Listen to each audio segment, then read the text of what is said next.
Assalomu alaykum hurmatli YouTube kanali kuzatuvchilari va bizning aziz muxlislar. Video roliklarimiz keng tarqalishi uchun iltimos like tugmachasini bosib qo'yishni unutmang. Agarda kanalimizga yangi va mehmon bo'lsangiz, podpisatsiya va qo'ng'iroqcha tugmasini bosib qo'ying.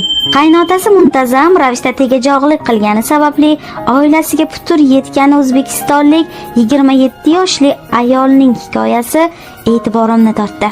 Ayolning shaxsiy ma'lumotlari uning iltimosiga ko'ra sir tutilgan. 20 yoshimda ota-onamning xohishi bilan turmushga chiqdim. Erim bilan to'ydan oldin 5 marta uchrashdik. Qarindoshlarim uchun bu hatto keragidan ham ortiq edi.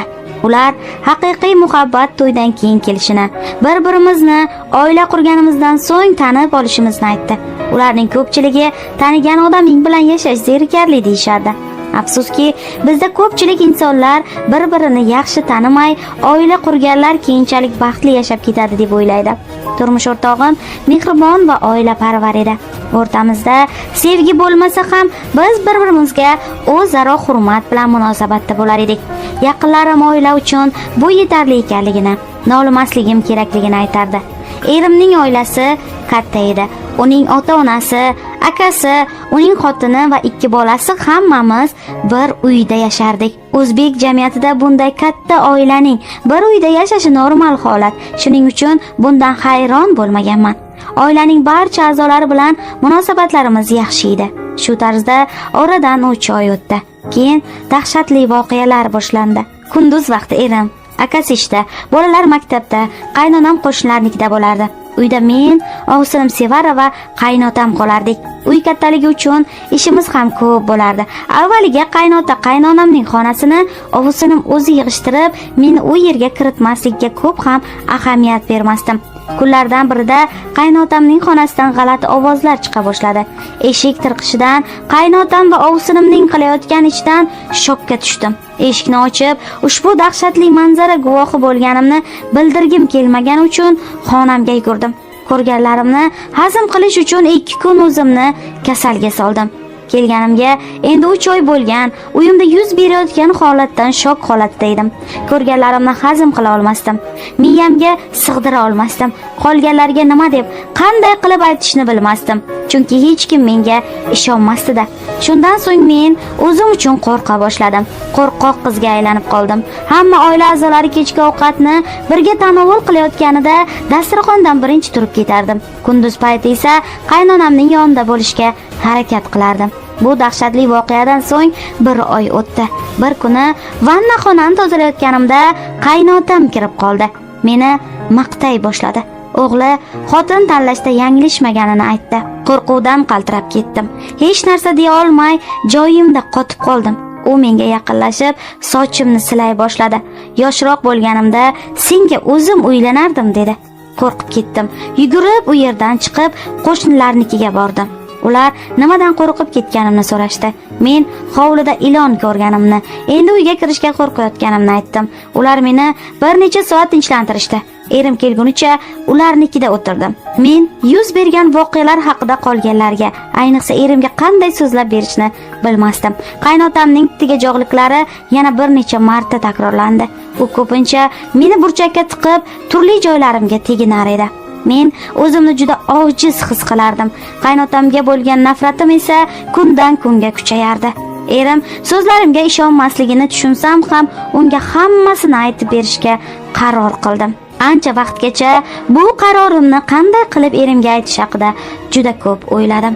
Agar u menga ishonmasa-chi, so'ng oilam buzilib ketsa-chi, badnom bo'lishim va ota uyimga yuzim qora bo'lib qaytishdan, tuhmatlarga qolib ketishdan juda qo'rqdim. Ancha vaqtgacha bu haqda erimga ayta olmay, qo'rqib, arosatda yashadim. Axir bir kuni erimga bu haqda aytib berdim. U janjal ko'tardi. Hammasini uni ota-onasi bilan urushtirish uchun o'ylab topganimga chiqarib qo'ydi. Adolatsizlikka chiday olmadim. Undan vannaxonaga kuzatuv kamerasini o'rnatishni talab qildim. Erim bunga rozi bo'ldi. Vannaxonaga kamera o'rnattirdi. Men erimga haqligimni isbotlashga urinardim. Kunlardan bir kuni odatdagidek vannaxonani tozalayotgan edim. eshik ochiq edi. Qaynotam kirib menga tegina boshladi. Men bu holatdan dahshatga tushdim. U avval bunday qiliqlar qilmas edi. Sirning ochilishi, kechqurun erim ishdan qaytgach, undan tezroq kuzatuv kamerasidagi tasvirlarni ko'rishni so'radim. Tinmay yig'lardim. Undan nimadir qilishni iltimos qilardim. Ahvolimni ko'rgan erim videoni tomosha qildi. Uning o'sha paytdagi holatini so'z bilan ta'riflab bera olmayman. U g'azab, hayrat va qayg'uga botgandi. Shu tariqa hech narsa demay xonadan chiqib ketdi. U 2 soatdan keyin xonamizga qaytdi va otasini bunday harakat qilishga men majburlaganimni aytdi. Menga uylanib, xato qilgani haqida gapirdi. Otamning aybi yo'q, u bunday harakatlar qiladigan, yoshdan o'tgan dedi u. Bunday ahmoqona oqlovni men hech qachon eshitmagandim. Erimning meni tushunmasligidan qo'rqsam-da, u aql bilan ish tutishiga ishongandim. Lekin iborada aytilganidek olmaning tagiga olma tushar ekan. Shundan so'ng bu uydan iloji boricha tezroq ketish kerakligini tushundim. Hali farzandimiz yo'qligi omadimga yo'ydim. Faqat ota-onam buni qanday qabul qilishdan xavotirda edim. Lekin bu uyda ham ortiq qola olmasdim. Men hammasini ota-onamga aytib berdim. Baxtimga ular menga ishondi, to'g'ri tushundi. Uyga qaytishimni ma'qullashdi. Ota-onam qudalari bilan gaplashib, ajralish jarayonini tezlashtirishni so'rashdi. Qaynonam hammasidan xabar topgach, u bizning gapimizga ishonmadi, jahl qildi. Shunda otam unga agar ajrim jarayonini tezlashtirmasa, bo'lib o'tgan voqealar haqida hammaga gapirib, oilasini butun mahallaga sharmanda qilishini aytdi. Bu gaplardan erim ham, qaynonam ham qo'rqib qolishdi.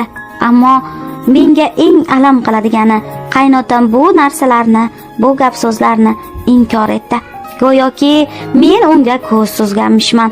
Uning aytishicha, ya'ni otamga aytishicha, g'unajin ko'zini suzmasa, buqa ipini uzmasmish. Xuddiki men unga qandaydir noz ish va qilganmishmanki, u menga shunday munosabatda bo'libdi. Uning aytishi bo'yicha men doimo unga ko'z suzib kelganman. Bunday gap, so'z va tuhmatlarga chidashga mening bardoshim yetmasdi. Juda azoblarda yashardim. Ammo dadamning bu gapidan so'ng erim gap so'z bo'lalab ketishdan qo'rqib, ajralishga rozi bo'ldi. Biz qaytib u oila bilan yuz ko'rishmadik. Men hozir ota-onamnikida yashayapman va qandolat fabrikasida ishlayapman. Bo'lib o'tgan voqealardan hali o'zimga kela olmayapman. Shuning uchun turmushga chiqishga shoshilayotganim yo'q. Bu safar turmushga chiqsam ham ota-onasidan alohida yashaydigan, mustaqil fikrga ega inson bilan taqdirimni bog'lamoqchiman. Chunki birinchi turmushimdan olgan psixologik jarohatim hali bitgani yo'q. Xalqimizda bejizga bu maqola aytilmagan. Og'zi kuygan qatiqni ham puflab icharkan. Men juda qo'rqib qolganman. Ammo ishonamanki, Allohning rahmi kelib albatta menga ham ajoyib bir baxt nasib etadi inshaalloh.